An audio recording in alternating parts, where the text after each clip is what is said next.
just a good old boy. Hey y'all, well today I'm working on getting these soil tests taken. Now a lot of people keep asking, what do you do?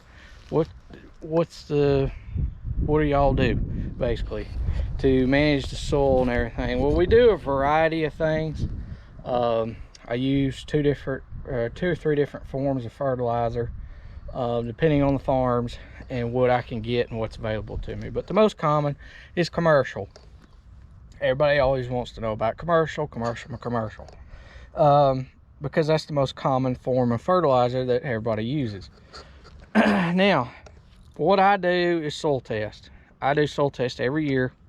I have log books of all our land, what the land does, how it reacts to different blends per year, what it calls for, what we put down, and I have records of our land and what it needs to, and what will work and what won't work, I guess is what I'm trying to say. And if it's worth putting a bunch of money in to try to fix it, or if it needs more than just fertilizer, maybe it needs disking, maybe it needs subsoil, and maybe it needs some kind of actual manual care done to it instead of just putting down fertilizer. Now, today I'm going to be going over soil test today, the process I go about and how I do it.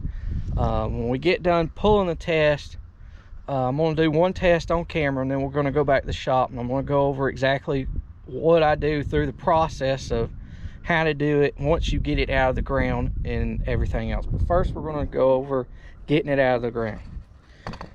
Now, you're going to want to take a shovel, or well, first of all, yeah, you're going to want a shovel. Now you could take tests with a probe, which I've got behind me, and I'll show y'all that. I take a lot of these over several acres, so that's why I made my own probe, so that way it'd be easier on me than just using a shovel. Now if you're just wanting to try to fix a field or something you've got an issue with, a shovel will do just fine.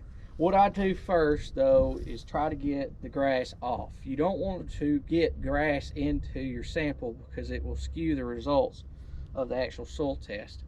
So the first thing we're going to do is we're going to get some dirt off the ground, or grass, sod off the ground and the roots. You want to try to just barely skim it. You don't really want to dig down, because it's crucial we get a certain range of soil here. Now, depending on what you're growing and what you're doing, and the roots on your plant will determine how deep you go with your soil test. Now, some things that you do, such as row crop or stuff, you'll want to do this different. I'm doing this for sod test for growing hay. Now, doing this for grass, the roots never go less than probably 3 inches, depending on most grasses. So that top 3 to 4 inches, maybe 5, of sod soil that you have is where you really need your bang. So that's what we need to test for hay. Now, that's what I'm testing for hay. Depending on what crop you're growing will determine what you check. Now, you can take a shovel and dig down and get you a scoop out that way. Or if you do a lot of tests, you may want to get something like this. This is a soil test probe. It has a ram that goes down, which is going to push your core sample out that goes up in here. I handmade this thing myself. I think the sample on this was 4 to 5 inches long on this one. That's all the deep you need to go for sod. You don't need it for hay reasons. You don't need to go any deeper than that. I put me a handle on it to hold on to 2 foot feet, because these things can be a pill to get down into the ground depending on how hard your soil is, or rocky, or whatever it is. So what I'm going to do here, I typically like to pull 2 core samples per spot. Now if you want to do a lot of core samples across the field, this field here is about 40 acres. I'm probably going to pull 5 different different tests across the field in a different variety of areas that I feel to get a wide spectrum. You don't want to just go to the worst spot in your field and pull it and then go to the next worst spot in your field. You want an actual variety of the whole field. So that way when they mix the blend for this field, or say if you have several fields that's close, they'll mix one blend for all the fields. You want to try to get a variety across the field of different conditions, period. So that's what I try to do. I'll try to go in an area that I know produces really good, and then an area that's not so good, and then an area that's mediocre, an area that maybe collects more water, maybe an area that doesn't collect as much water, something like that. So what you do, stab this thing down the ground. I rock mine back and forth because it seems to help. Now, depending on the dampness of the soil or the soil type that you have or the condition of it, you'll get more or less sample out of your core sample unless you're using a shovel. Now I got a little bit of a root here. Some roots are okay. You just don't want to take and stab straight down into grass and get grass mixed in with it, because it's going to mess up your soil sample. Alright, so there's one. I'm going to pull 2 for every spot because I'm only doing 5 for 40 acres.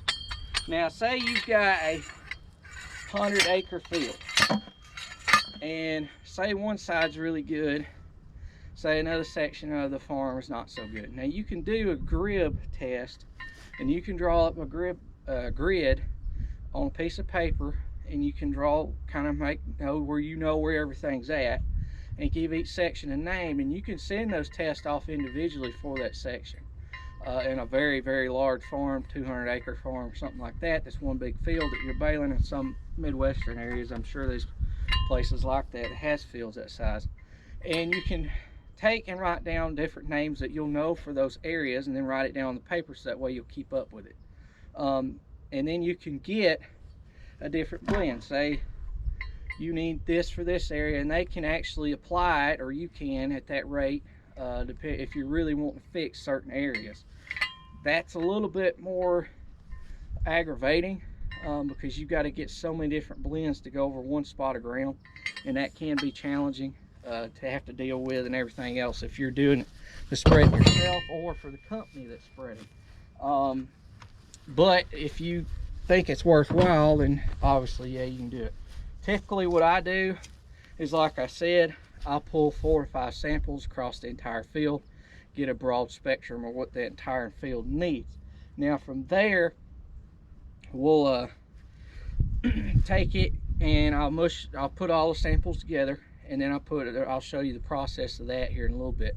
Now from here, what I do is I'll take a Ziploc bag, a gallon Ziploc bag, and I'll put these samples from the whole farm in one bag. And I'll show y'all why I do that. One's for contamination reasons, I don't want to mix the dirt. And 2 is for the other process that I'll show y'all when we get to the shop. But that's pretty well it on pulling the samples for hay use, and what I like to do for pulling samples on those.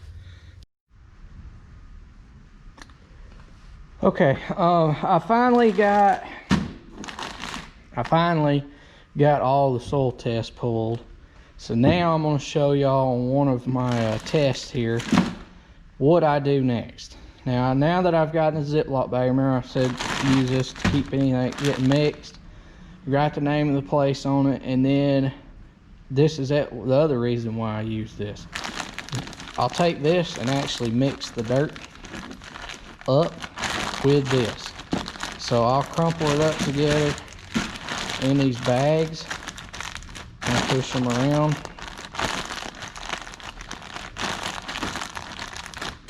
Mix the soil test around real good, because it may not take all this dirt to fill the sample bags. So you only need a certain amount of dirt that you put in the bags, and that's it. So I like to get a good mix going of the soil itself, so that way the results will be mixed together real good. Let me set y'all down here.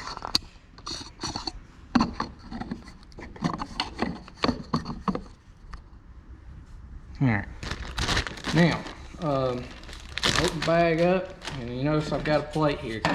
With these soil tests, you have to dry them. You can't take the dirt straight to the office and leave it to your extension office or wherever the universities have to drop them off they use. Generally your county extension office or something will have a university office for stuff like this, for county spec test and different things, and it's the same office you take it to. Now, sorry about the doors rattling, it's from the wind. It's starting to rain and system coming through. Now I'll leave this on these plates for up to a week to dry. Generally a week they'll all be dry, and the cool thing is you'll get to notice the dirt will change colors as it dries. And one thing with doing this now for several years that I've learned after doing these tests for so long is you could see the difference in the soil. When I started, our soil was not pretty. A lot of the farms weren't. And now you get this nice blackish looking soil that I've gotten from doing the program I've been on and what I've been doing with the soil and managing it. You can visually see the difference year to year in the condition of your soil if it's working and the ground is taking the fertilizer that you're putting down, if you're putting the right stuff.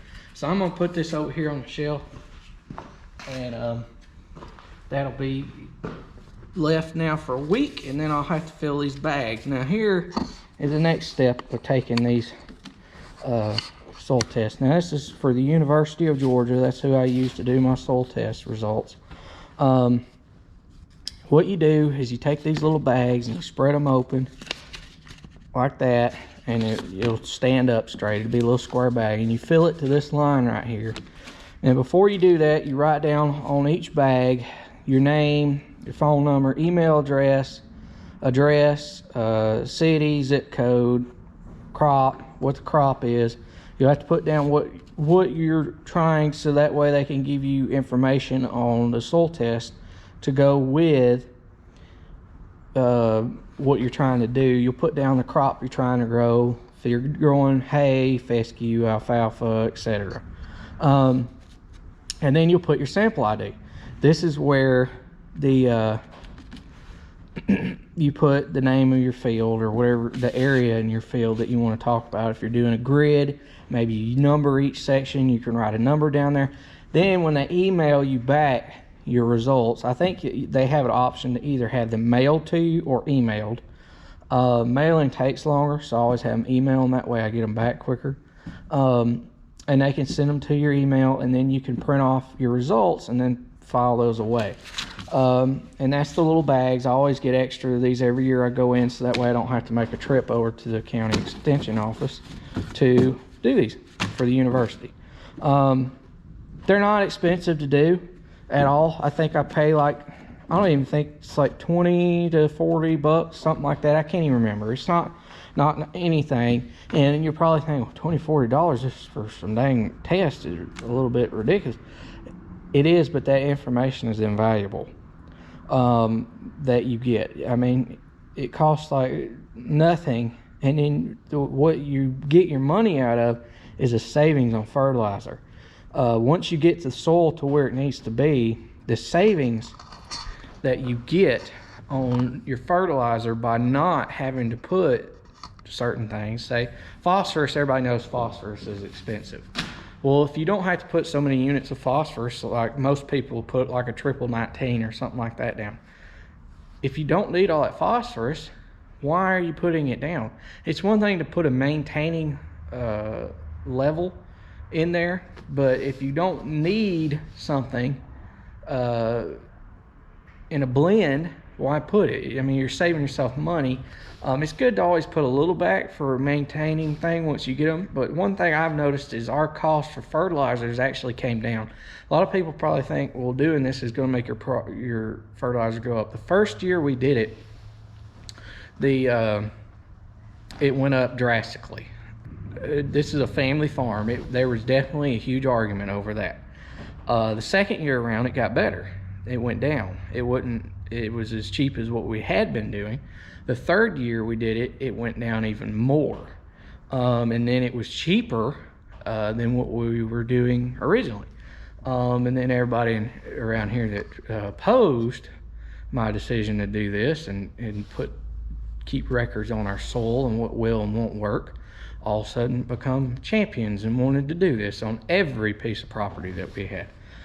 So we went from doing it on part of our properties to doing it on all of our properties. And then two, it helps if you've got a piece of ground that, say you go out there and you put what the soil tests show, wait a minute, let me get into that in just a second. So here's what I want to talk about. Now, being I have records on our land here, I can look at what nutrients our soil actually has in them, and if it's paying off or not. So I have records now for 3 or 4 years, I think. I just pulled 2 out right quick, 2 different years, on each piece of our property.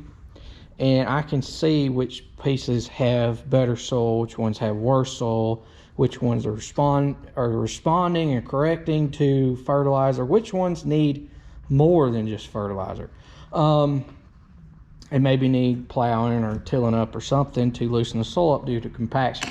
Now, here is some stats I've got here of what their recommendations are from UGA for what I was growing that year.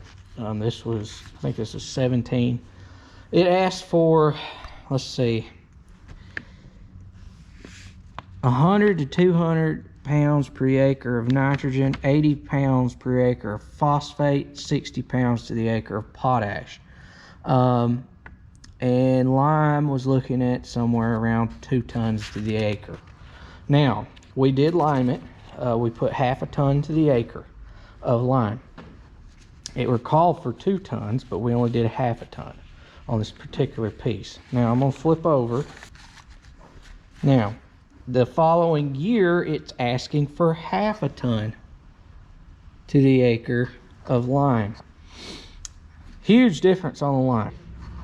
Now, everything went up as far as what the nutrients were in the soil other than potassium. We actually, I think we lessened a little bit on the potassium on this particular farm. And then, let's see. Yeah, I mean, it got better. Everything looks like it responded better. But it wasn't enough to where I thought that it was a huge enough of change. Now, we did go back and put what it asked for this past year, granted, because it did rain so much. So now that I've got this information here, I'm going to take this information, I'm going to look at the test I get this year, and I'm going to determine, is this ground justifiable to put a high load of phosphate, potash, whatever on it to get it to change? Is it worth it? The problem I have with this ground, I know what's wrong with it, is it's way too compacted. This actual piece of property, it needs to be subsoiled and loosened up, and it also needs a lot of manure put on it to give it some of that organic matter back to the soil, to try to, it's basically mostly clay. There's not really a whole lot of topsoil layer there to this farm, and it needs a lot of work done to get it to where it needs to be. I cannot do some of the things that I need to do, such as subsoil it and put manure on it. They won't let me do it. And the reason why I say manure is it'd be cheaper, a lot cheaper, and do a lot more quicker than trying to do it with a commercial to get it to what it needs to be. And depending on how it reacts this year is going to determine what I do in the following year. If I see a quicker trend to correcting, which it was promising on the dirt I pulled this year on it, the way it looked a lot better than it had in previous years. I may or may not do as much to it, depending on how they look. If I don't see hardly any change next year, it's not worth it to me to keep dumping high loads of fertilizer that's very expensive on that property to get no return hardly at all out of it. I guess is what I'm trying to say. So I would just put whatever we were putting on the majority of the other properties. We have a few pieces of property like this that are in bad shape. They're smaller tracts of land, and they're just not, it's not, I guess you could say if it was a huge, very large tract of land and took a whole load of this just for one piece, or maybe a collective whole load for all of them, it would be worth it. But no more, I don't need an entire load to go over these small little fields to correct them. So it's just not worth it to spend the extra money. And you can determine that through these tests. Now, if I had never pulled these tests, I wouldn't know. I would never know what exactly was wrong with it. Now, my instinct told me to begin with that it needed to be subsoil. It needed the extra steps taken to it just looking at the ground. But as far as what the nutrients it actually needed, I would not ever know. And you can go out there and put some fertilizer blends out and spend a lot of money on them, and they do nothing for you, and you never know why. With this information I have now I've got something I can work off of and make a more accurate decision financially on what to do in the future. It is improving, but is it enough improvement to justify it? Because it is a small field. It's not. Is it worth putting all that money in? That's kind of what I'm weighing in options on this particular farm. Now, our better ground, I had some ground last year that called for straight nitrogen, and some pieces are that way, and that's due to the management that I've done with soil test and managing the ground. And it just gives you a whole another aspect to looking at it. I feel like there's a lot of people for many years has just went out there and dumped a lot of money on ground and got no return out of it, and just kept dumping it on it thinking it would fix it, and it never did. And because they didn't have this knowledge or take the time to do soil tests to gain the knowledge to understand what's going on with that ground, and that way they can make a more financially decision on it. If land's easily available for you to get, maybe you can cull some pieces of property by going off of that and give them up for others, because chances are you're probably paying the same rent for one as versus the other.